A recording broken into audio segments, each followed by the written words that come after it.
अस्सलाम वालेकुम नाज़रीन, मेरा टीवी न्यूज़ में बलिकार आवाया सायरा सुमरो आऊं पेरिया गुल सबका परी का नजर हेडलाइन ते अमरीका ईरान ॻाल्हियुनि में अघु भराई नथी। आलमी मार्केट में खान तेल जी क़ीमतूं $113 फी बैरल खां वधी वयूं। अमरीकी खान तेल WTI जे $112 ते ट्रेडिंग जारी। एशियाई ऐं यूरोपी स्टॉक मार्केट में हिकु जहिड़ो रुझान रहियो।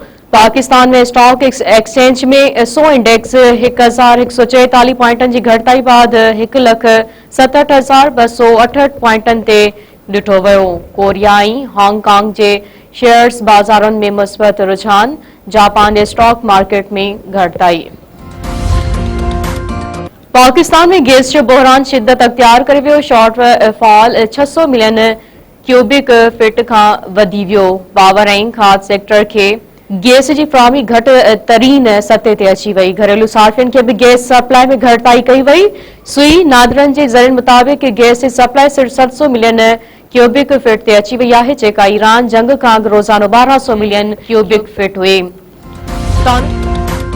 कानून वारी वज़ारत पारां इस्लामाबाद हाई कोर्ट जे 3 जजनि जी बदिली जो नोटिफिकेशन जारी। जस्टिस मोहसिन अख्तर कियानी खे इस्लामाबाद हाई कोर्ट मां लाहौर हाई कोर्ट बदिली कयो वियो। नोटिफिकेशन मुताबिक़ जस्टिस बाबर सतार खे पिशावर हाई कोर्ट ऐं जस्टिस समन रिफत इम्तियाज़ खे सिंध हाई कोर्ट बदिली। आर्टिकल 200 जे ज़ैली शिक नंबर 1 तहत जुडिशल कमीशन जजनि जी बदिली जी मंज़ूरी ॾिनी। सदर जी मंज़ूरी बाद नोटिफिकेशन जारी कयो वियो।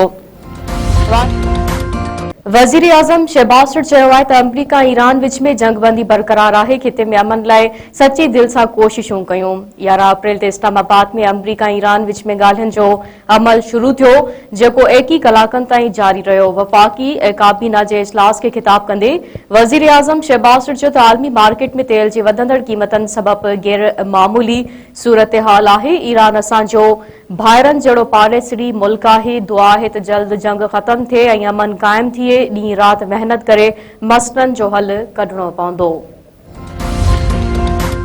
अमरीकी सदर ईरान ख़िलाफ़ डिघे मुदे वारी नाकाबंदी जी हिदायत करे छॾी। अमरीकी अख़बार जी रिपोर्ट मूजिबि डोनाल्ड ट्रंप ईरान जी मईशत ऐं तेल जे वापार ते दबाउ जारी रखण जा हुकुम जारी कया आहिनि। ट्रंप हुर्मुज़ वारे लंघ बाबति ईरान जी तजवीज़ मञण खां इनकार करे छॾियो आहे। अमरीकी सदर डोनाल्ड ट्रंप चयो आहे त ईरान ॿुधायो आहे त हू तबाही जे किनारे ते वेझो आहे। ईरान चाहे थो त जेतिरो जल्दी मुमकिन हुजे अमरीका हुर्मुज़ वारो लंघ खोले छॾे। पिन बयान में ऐं तक़रीब ख़िताब कंदे अमरीकी सदर वधीक चयो आहे त शाह चार्ल्स मुतफ़िक़ आहे त ईरान एटमी हथियार नथो रखी सघे। जहाज़ कब्ज़े में वठण ते ईरान जो अमरीका ख़िलाफ़ गॾियल क़ौमुनि में एहतजाज। UN सेक्रेटरी जनरल ऐं सलामती काउंसिल जे सदर खे ख़त। ईरान अमरीकी नाकाबंदी खे साम्हूं ॾींहुं फुरलुट ॾेई छॾियो हो। ईरानी सफ़ीर चयो आहे त इहो रवैयो वापार ऐं मुदाख़लत ऐं मिल्कियतनि मथां गैर क़ानूनी कब्ज़ो आहे। ईरानी फ़ौज जे तर्जुमान चवण आहे त जंगबंदी बावजूदि जंग खे ख़त्म नथा सम्झूं। ईरानी फ़ौज तयारी ऐं हदफ़ अपडेट करे रही आहे।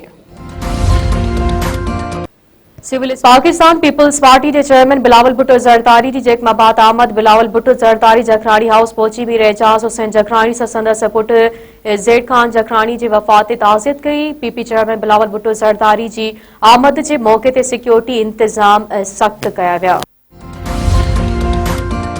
यूनिवर्सिटी रोड कॾहिं मुकम्मल थींदो? Sindh high court advocate general का जवाब तलब करे वरितो। BRT रेड लाइन वटि 2 जे कॉन्ट्रेक्टर की साइट सील करण ख़िलाफ़ दरख़्वास्त ते सिंध हाई कोर्ट ने ॿुधणी। अदालत के बुधायो पियो त मेयर ऐं सूबाई वज़ीर चई रहिया आहिनि त कॉन्ट्रैक्ट ख़त्म करे छॾियो आहे, जंहिं ते जस्टिस निसार अहमद भंभरो रिमार्क्स ॾींदे चयो त यूनिवर्सिटी रोड शहर में मरकज़ी रोड आहे। शहरी मसइलनि खे मुंहुं ॾेई रहिया आहिनि। जेकॾहिं के ॿिए हंधि ही कॉन्ट्रैक्ट हुजे हा त कॾहिं जो ख़त्म थी चुके हा। अदालत एडवोकेट जनरल सिंध खां ईंदड़ ॿुधणी यूनिवर्सिटी रोड मुकम्मल थियण जी तारीख़ घुरी वरिती। सिविल अस्पताल हैदराबाद की कारकर्दगी बाबत सिंध हुकूमत के उमाणियल रिपोर्ट मेहरान टीवी हासिल करे वरिती। डिप्टी कमिश्नर हैदराबाद तरफां सिंध हुकूमत के उमाणियल रिपोर्ट में इंकशाफ कयो वियो आहे त सिविल अस्पताल अंदर करोड़ रुपयनि जी मशीनरी ख़राब ऐं 51 सैकड़ो सीटूं ख़ाली आहिनि। कार्डियोलॉजी डिपार्टमेंट में हिकु सर्जन ताईं मौजूदु नाहे। रिपोर्ट में इहो बि इंकशाफ कयो वियो आहे त सिविल अस्पताल हैदराबाद में CT स्कैन जी 5 मशीननि मां सिर्फ़ हिकु मशीन कम करे रही आहे। रिपोर्ट मुताबिक़ अस्पताल में बीमारियुनि जी तशख़ीस वारे अमल लाइ ज़रूरी अहम तरीन मशीनरी नाकारा थी चुकी आहे। गुर्दनि जी पथरी वारी मेमोग्राफी ऐं लिथोथेरेपी जूं समूरियूं मशीनूं मुकमल तौर गैरफ़ाल आहिनि। रिपोर्ट मूजिबि हैदराबाद सिविल अस्पताल जे कार्डियोलॉजी डिपार्टमेंट में केतिरनि ई सालनि खां हिकु बि हार्ट सर्जरी न थी। दिल जे मरीज़नि लाइ शोबे में 10 कंसल्टेंट त मौजूद आहिनि पर सर्जन्स जूं समूरियूं सीटूं ख़ाली आहिनि।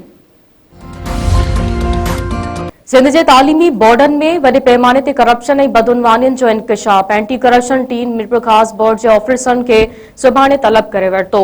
मेगा करप्शन स्कैंडल जी जांच दौरान गिरफ़्तार मुख्य जवाबदार मीरपुर ख़ास तालीमी बोर्ड जे अॻूणे कंट्रोलर अनवर अलीम खानज़ादा जा एंटी करप्शन आॾो छिरकाईंदड़ एतराफ़। गिरफ़्तार जवाबदार पंहिंजी लिखत वारे बयान में ॿुधायो आहे त तालीमी बोर्ड नवाबशाह में ई मार्किंग ज़रिए 90,000 शागिर्दनि जा नतीजा 4 भेरा तब्दील करे वॾो माली फ़ाइदो हासिल कयो वियो। सेक्रेटरी यूनिवर्सिटीज़ एंड बोर्ड्स खे बि गॾियल तौर रिश्वत ॾियण जो इंकशाफ। यूनिवर्सिटी एंड बोर्ड्स जे सेक्रेटरी, डिप्टी सेक्रेटरी, मुख़्तलिफ़ बोर्डनि जे चेयरमैननि, कंट्रोलरनि ऐं ॿियनि लाॻापियल ऑफिसरनि खे नोटिस जारी। सुभाणे तलब। वारह वेझो ज़रई ज़मीन मां पीरसन ॻोठाणे जो लाश मिलियो। ॻोठ फेस मोहम्मद सोढर मां हथायल लाश जी ॻोठ अज़ीज़ुल्ला चांडियो जो रवासी जलालुद्दीन चांडियो तौर सुञाणप। अस्पताल मां ज़रूरी कार्रवाई बाद लाश वारसनि हवाले। शिकारपुर में बिरादरी तकरारनि तां हिकु ॾींहुं 2 नौजवान क़तल। शहर में दुकान ते वेठल नौजवान अज़ीज़ अहमद शर खे हथियापननि गोलियूं हणी क़तल करे छॾियो। लाशगढ़ पहुचण ते वारसनि में कोहराम। पुलिस पारां वाक़ियो बिरादरी तकरार जो नतीजो करार। लोटरा थाणे जे हद में बिरोही सुंदराणी तकरार त नौजवान मारिजी वियो। जागर लिंक रोड ते हथियापननि जी फायरिंग में बशीर अहमद बिरोही क़तल। सिजावल में सरकारी अस्पतालनि में सहूलियतनि जी खोट ऐं स्कूलनि जी बंदिश ख़िलाफ़ STP जो धरणो। मामूलाडो चौक खां पब्लिक पार्क ताईं रैली कढी निटड़ उस में धरणो हयो वियो। जुमन सिंधी, गुल हसन रिंद, मुमताज टगारी ऐं ॿियनि अॻवाननि चयो आहे त अस्पतालनि में सहूलियतनि जी अणहूंद आहे। मरीज़ तड़पनि पिया। केतिरा ई स्कूल बंदि ऐं सहूलियतनि खां वांझल आहिनि। मंशियात जे सरेआम विकिरे सबबि नौजवान नस्ल तबाह थी रहियो आहे। नोटिस वठी मसइला हल कया वञनि ऐं मंशियात समेत बदअमनी ते ज़ाब्तो आंदो वञे।